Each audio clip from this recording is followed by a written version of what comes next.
Bienvenidos a Debate, el espacio donde analizamos críticamente y contrastamos múltiples perspectivas sobre los temas más complejos de nuestro material de origen.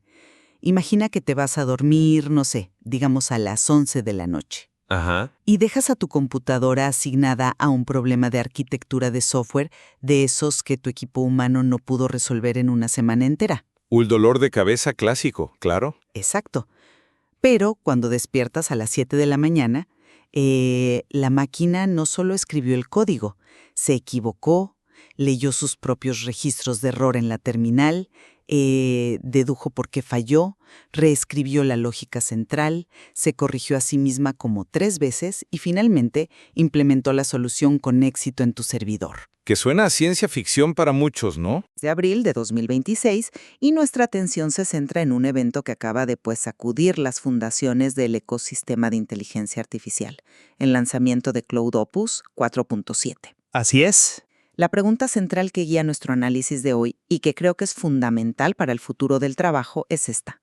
¿Representa Opus 4.7 un verdadero cambio de paradigma hacia la autonomía total de los agentes de IA, como dice el material, o es simplemente una actualización incremental cuyo exorbitante costo y asfixiantes medidas de seguridad limitan su potencial real frente a una competencia que es mucho más ágil?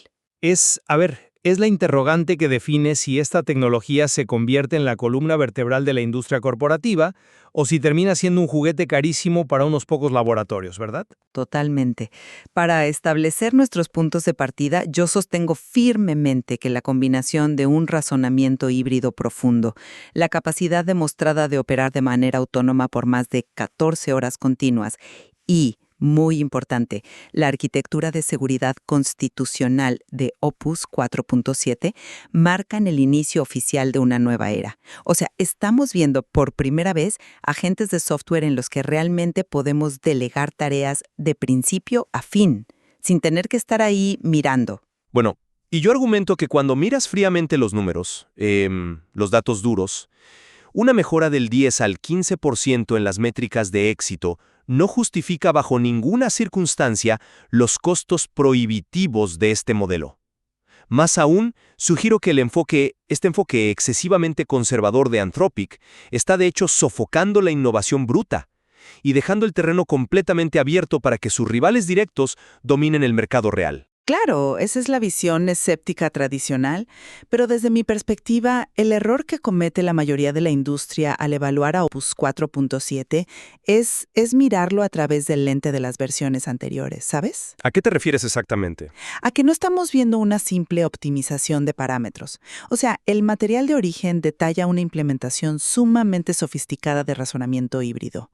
Para entender esto a nivel mecánico, tenemos que tomar prestado el concepto de la ciencia cognitiva sobre el pensamiento del sistema 1 frente al sistema 2. ¿A lo de Daniel Kahneman? Exactamente, Kahneman. Tradicionalmente, un modelo de lenguaje como, no sé, la serie 3 o 4, operaba casi exclusivamente como el sistema 1. Reconocimiento de patrones rápido, instintivo, calculando probabilidades estadísticas para escupir la siguiente palabra a una velocidad asombrosa. Pero Opus 4.7 cambia esta arquitectura de raíz. Ahora el modelo tiene la capacidad interna de decidir cuándo debe de tener esa generación reactiva y empezar a pensar despacio. A ver, detente ahí. Porque esa es precisamente la narrativa de marketing que necesitamos desempacar hoy. No es marketing, es arquitectura algorítmica. Sí, pero cuando decimos que la IA decide pensar despacio, suena a que de repente desarrolló introspección humana, ¿no? Como si estuviera tomándose un café, reflexionando. Lo que realmente está sucediendo bajo el capó, según el material, es que Anthropic ha integrado un sistema de enrutamiento interno. Correcto. Evalúa la complejidad del prompt. Exacto. El modelo evalúa el prompt, y si cruza cierto umbral matemático, activa un proceso oculto de cadena de pensamiento, o sea, el famoso chain of thought. En lugar de darte la respuesta de inmediato, genera un espacio de trabajo invisible donde simula múltiples trayectorias, las califica, descarta las que tienen alta probabilidad de error y luego, compila el resultado final. Y eso es un salto enorme. Es fascinante a nivel algorítmico, no lo niego para nada. Y el hecho de que en el benchmark Mitra, que está diseñado específicamente para medir la capacidad agéntica, haya mantenido este proceso durante 14 horas sin caer en un bucle infinito de errores lógicos, bueno, es un hito de ingeniería. Es histórico. Pero aquí es donde inserto la realidad empírica. ¿Qué estamos obteniendo realmente a cambio de esas 14 horas de cómputo ininterrumpido? Pues estamos obteniendo soluciones a problemas que antes requerían intervención humana constante. Estamos obteniendo éxito en tareas que las versiones anteriores simplemente abandonaban o alucinaban. Sí, pero ¿a qué costo de oportunidad? Si despojamos a Opus 4.7 de esta mística del pensamiento lento y miramos los datos puros en el material de origen, tenemos un incremento del, ¿qué?, 10 al 15% en la tasa de éxito en entornos como SW Bench. Que es el entorno más difícil que hay ahora mismo. Para quienes nos escuchan y no están tan familiarizados, SW Bench no es un examen de opción múltiple, no. Le da al modelo un problema real, no resuelto, extraído de un repositorio de GitHub y le dice, arréglalo. Exacto. Un 15% de mejora sobre la versión 4.6 es, por pura definición matemática, una progresión lineal. O sea, si a este nuevo modelo le toma 14 horas continuas de inferencia, consumiendo miles y miles de dólares en servidores de la nube, para lograr solo un 15% más de éxito que un modelo que responde en segundos, Estás asumiendo que el éxito es fácil de conseguir. estoy preguntando si estamos viendo verdadera inteligencia emergente o simplemente la aplicación de fuerza bruta computacional. O sea, poner a una máquina a iterar 100 veces sobre un problema de código hasta que por pura probabilidad estadística logre que el compilador no arroje un error. Eso es ensayo y error glorificado y, francamente, ridículamente costoso. Discrepo. Discrepo totalmente con la idea de que es solo ensayo y error. Y creo que la naturaleza misma de los problemas en Sweetbench demuestra por qué. A ver, no todos los porcentajes de mejora son equivalentes, ¿verdad? Pasar del 40 al 50% en un benchmark básico, pues es fácil. Bueno, fácil entre comillas. Claro, pero cuando te acercas a la frontera de las capacidades algorítmicas, pasar del 80 al 95% en problemas de arquitectura de sistemas complejos, eso requiere un esfuerzo exponencial. El material de origen utiliza una analogía que quiero expandir porque creo que explica exactamente la mecánica de este éxito. A ver, te escucho. Imagina a la versión anterior a Sonnet 4.6 como un violinista virtuoso que toca increíblemente rápido. Es perfecto para tareas transaccionales, de ida y vuelta. Opus 4.7 no es un violinista más rápido, es el director de la orquesta. ¿Y qué hace exactamente ese director que el violinista súper rápido no puede hacer? El director retiene la partitura entera en su mente. Mientras el violinista toca la nota que tiene inmediatamente enfrente, Opus 4.7 utiliza su gigantesca ventana de contexto para recordar cada variable, cada dependencia y cada archivo del proyecto. Ok. Si hay un error sutil en la lógica de la base de datos en el compás 3, digamos, el director ya sabe cómo eso va a arruinar el clímax en el compás 50. Esa retención masiva de memoria y la capacidad de prever consecuencias a largo plazo es lo que le permite corregir un error 10 horas después de haberlo introducido. Eso no es fuerza bruta estadística. O sea, tú dices que... Eso es la manifestación directa de las leyes de escalamiento de las que hablan los investigadores de IA. A mayor escala emergen habilidades de planificación que simplemente no existían en modelos más pequeños. Mira, esa orquestación perfecta que mencionas es brillante en la teoría. Suena hermoso, pero se estrella contra un muro matemático despiadado en la práctica. Y ese muro es el costo estructural de mantener los ojos y los oídos de ese famoso director de orquesta abiertos a esa magnitud. El costo de la infraestructura, claro. Exacto. Hablemos de cómo Anthropic logró mejorar tanto esa precisión, porque el material de origen es muy claro. Gran parte de esa retención de la partitura viene de la nueva capacidad de visión de ultra alta resolución. Opus 4.7 ahora soporta imágenes y diagramas de hasta 2566 píxeles en su borde largo. Lo cual es indispensable para el trabajo empresarial hoy en día. Claro, la claridad es genial, pero la mecánica subyacente de cómo la red neuronal procesa esa imagen, ese es el problema. Para que Opus 4.7 vea esa resolución, la imagen no entra como una sola pieza, se divide en minúsculos parches visuales. A 2576 píxeles, estamos hablando de inyectar aproximadamente 4784 tokens por cada imagen directamente en el modelo. Sí. Esto triplica el costo en comparación con resoluciones estándar. Y aquí es donde la arquitectura de un modelo Transformer se vuelve, francamente, financieramente punitiva. Espera, detengámonos ahí un segundo para estructurar bien este punto, porque la audiencia técnica lo sabe, pero quiero que quede claro. Cuando dices que el costo es punitivo o exponencial para un equipo de ingeniería, ¿qué significa esto exactamente a nivel de la arquitectura Transformer? Si yo subo un diagrama de base de datos en alta resolución, ¿por qué el precio se dispara tan violentamente? Porque el mecanismo de atención de un modelo Transformer escala de manera cuadrática, no lineal. Ok. Para que la IA entienda el contexto completo, cada token individual tiene que relacionarse matemáticamente con todos los demás tokens en la ventana de contexto. Si tienes 10 tokens, el modelo calcula 100 relaciones. Si tienes 1000 tokens, calcula 1.000.000 de relaciones. Y la ventana de Opus es de 1.000.000. Exactamente. Ahora imagina que un estudio de abogados o una corporación financiera intenta usar esa famosa ventana de contexto de 1.000.000 de tokens. Suben cientos de páginas de contratos escaneados, diagramas de arquitectura en alta resolución y repositorios de código enteros. Que es el caso de uso típico. Sí, pero mantener ese 1.000.000 de tokens activo en la memoria RAM de las GPUs, calculando esas relaciones cuadráticas durante una sesión de razonamiento autónomo de 14 horas, la factura de la API se vuelve astronómica, o sea, absurda. Estamos hablando de costos de entrada de $15 y costos de salida de $75 por cada 1.000.000 de tokens.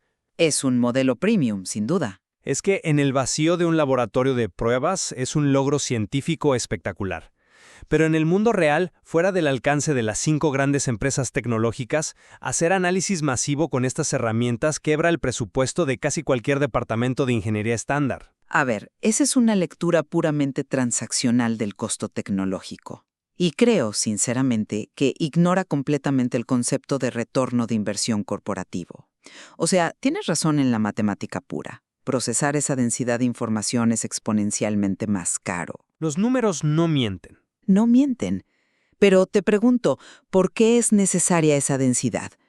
Cuando Opus 4.7 analiza un esquema de infraestructura en la nube o lee un contrato legal escaneado, una resolución baja o un atajo computacional resulta en la pérdida de sutilezas críticas. La IA podría, confundir un índice vital en un diagrama de red. O, peor aún, alucinar una cláusula de responsabilidad en letra pequeña. Claro, pero... Déjame terminar el punto. El material de origen detalla evidencia concreta sobre esto. Aumentar a esta ultra alta resolución reduce los errores en tareas visuales complejas entre un 20 y un 40%. Nadie está negando que reduzca errores. La verdadera pregunta, es si ese 40% justifica triplicar el presupuesto de infraestructura del proyecto. En el trabajo de conocimiento profesional, absolutamente sí. Piénsalo desde la perspectiva del riesgo corporativo. ¿Cuál es el costo real y tangible de que una IA alucine una sola variable de entorno en código que va directo a los servidores de producción de un banco? Bueno, millones. Exacto. O que pase por alto un pasivo oculto durante el análisis de fusión de 2 empresas. El costo de un error catastrófico es órdenes de magnitud mayor que pagar, $75 por 1.000.000 de tokens. La capacidad de Opus 4.7 de sostener 750.000 palabras en su memoria y diseccionar capturas de pantalla con una precisión milimétrica no es un producto de lujo, es el requisito mínimo indispensable para que las grandes industrias confíen en la automatización. Yo creo que... Las empresas pagarán esa prima con todo el gusto del mundo porque el costo humano de auditar manualmente cada línea de código que genera una IA barata anula por completo el propósito de usar inteligencia artificial en primer lugar. Esa línea de razonamiento asume que Opus 4.7 es infalible. Y esa búsqueda obsesiva de la infalibilidad es exactamente lo que nos lleva al problema más profundo con la filosofía de Anthropic. Has mencionado que las empresas buscan esta precisión para no tener que auditar los errores catastróficos, ¿verdad? Claro, es el santo grial. Pues todo el ecosistema de Opus está anclado en su famoso enfoque de seguridad primero. específicamente su cumplimiento del nivel ASL3. Que es el estándar más riguroso de la industria actualmente. O sea, evaluaciones exhaustivas contra riesgos biológicos, químicos, radiológicos y nucleares. El famoso protocolo CBRN. Exacto. Suena muy bien en comunicados de prensa, pero el mecanismo técnico que Anthropic utiliza para suprimir estos riesgos extremos tiene un efecto secundario severo. Al entrenar el modelo mediante inteligencia artificial constitucional para ser hipercauteloso y al penalizar algorítmicamente cualquier desviación que se acerque siquiera a una zona gris, estás modificando la distribución probabilística de sus respuestas. En términos simples, lo estás castrando creativamente. A ver, ¿a qué te refieres con castrar creativamente en el contexto de la programación o la autonomía? Porque suena fuerte. Dame un ejemplo concreto de cómo una medida de seguridad contra riesgos, digamos, radiológicos, afecta a un desarrollador de software normal que está creando una aplicación móvil. Es una excelente pregunta y es donde la teoría del laboratorio choca de frente con la terminal del desarrollador. Imagina que Opus 4.7 está en medio de esa sesión autónoma de 14 horas que tanto aplaudes. Ajá. El objetivo es optimizar un software de logística portuaria. En la hora 7, la IA decide que necesita explorar ciertos algoritmos de enrutamiento complejos. Y bueno, empujar los límites de cómo interactúan ciertos procesos a nivel de sistema operativo, para maximizar la eficiencia. ¿Un proceso normal de optimización? Pues el filtro de ASL3, que está hipercalibrado para detectar patrones de comportamiento sospechosos o intrusivos, similares a la ciberseguridad ofensiva o la recopilación masiva de datos en áreas grises, analiza el comando.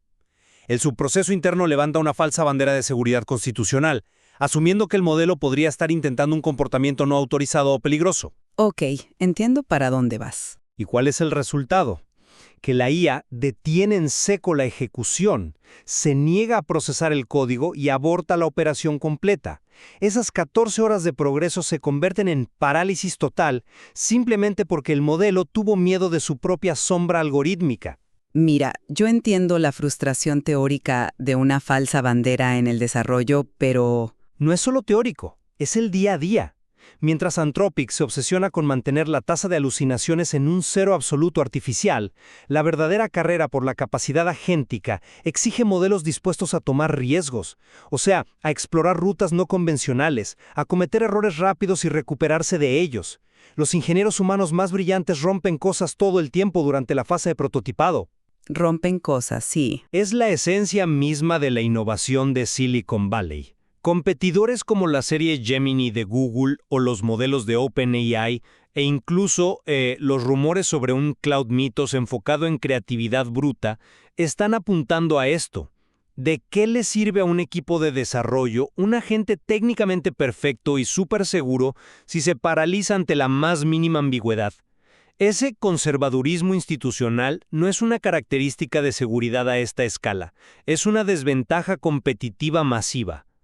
No, a ver, no estoy de acuerdo con esa premisa en lo absoluto, porque estás confundiendo el caos creativo de un startup en un garaje con los requisitos de la infraestructura global. Y ahí radica la genialidad de la inteligencia constitucional. Anthropic no está construyendo un juguete para que un hacker solitario escriba un guión experimental en su sótano. Están construyendo el sistema nervioso central para instituciones reales. Instituciones que necesitan innovar también. Sí, pero con garantías. La IA constitucional no es solo un filtro de palabras clave tonto. Es un proceso dinámico donde, durante la fase de alineamiento, el modelo internaliza principios de utilidad, honestidad e inofensividad. Para obtener el nivel ASL3, Opus 4.7 tuvo que demostrar empíricamente, frente a evaluadores externos, que sus salvaguardas no pueden ser vulneradas mediante técnicas complejas de jailbreak. Pero insisto, lo hacen a costa de su agilidad en el uso general. Pierden fluidez. Es que esa es la única manera de avanzar de forma sostenible. Cuando le otorgas a un modelo de IA la capacidad real de abrir una terminal, ejecutar código en un servidor en vivo, navegar por la red libremente, y hacer todo esto sin ninguna supervisión humana durante casi un día entero, la seguridad robusta ya no es conservadurismo, es supervivencia corporativa pura. Pero Espérate. La falta de estas barreras arquitectónicas es precisamente lo que ha impedido que el sector bancario, la salud pública y las redes eléctricas implementen agentes autónomos de sus competidores a gran escala. tienen miedo. Y con justa razón. Tienen miedo del daño colateral de una IA muy creativa que comete un error crítico. Entiendo el punto del miedo. Opus 4.7 no solo soluciona un problema de latencia o de programación, soluciona el problema de la confianza. La deliberación y la negativa a ejecutar código dañino o ambiguo no es parálisis, es responsabilidad demostrada. Los primeros reportes del lanzamiento de hoy muestran a desarrolladores usando estas capacidades para refactorizar bases de código heredadas completas con un éxito sin precedentes. No se están topando con bloqueos creativos, están encontrando un colega metódico y seguro. Bueno, es un colega metódico, te lo concedo, pero sigo viendo un techo muy claro en su adopción masiva. Para sintetizar mi postura en este análisis, reconozco plenamente que lograr que una red neuronal compleja no sufra de degradación de contexto durante 14 horas de autonomía es una proeza de la ciencia computacional moderna. Eso es innegable. Así es. Sin embargo, cuando juntas los costos exorbitantes de mantener 1 millón de tokens activos, el costo triplicado del procesamiento visual de alta resolución y una arquitectura constitucional que prioriza la aversión extrema al riesgo por encima de la innovación iterativa rápida, Opus 4.7 se perfila como una herramienta de nicho. Es un producto de lujo industrial diseñado para presupuestos ilimitados y entornos de riesgo crítico extremo. En la trinchera del desarrollo de software diario, donde la flexibilidad, la relación costo-beneficio y la velocidad de ejecución dominan, los modelos mucho más ágiles seguirán siendo la elección obvia. Y para resumir mi perspectiva en el otro lado de la balanza, creo que el salto arquitectónico de Opus 4.7 demuestra que la era de los modelos reactivos está por fin dando paso a la era del razonamiento profundo. Anthropic no busca competir en el mercado de la generación rápida de texto básico. Han creado el estándar de oro absoluto en fiabilidad y resolución de problemas complejos. El estándar de oro, dicen. Su ventana de contexto verdaderamente operativa, combinada con su blindaje nivel ASL3 y su reducción del 40% en errores visuales críticos, demuestra que hemos cruzado el umbral.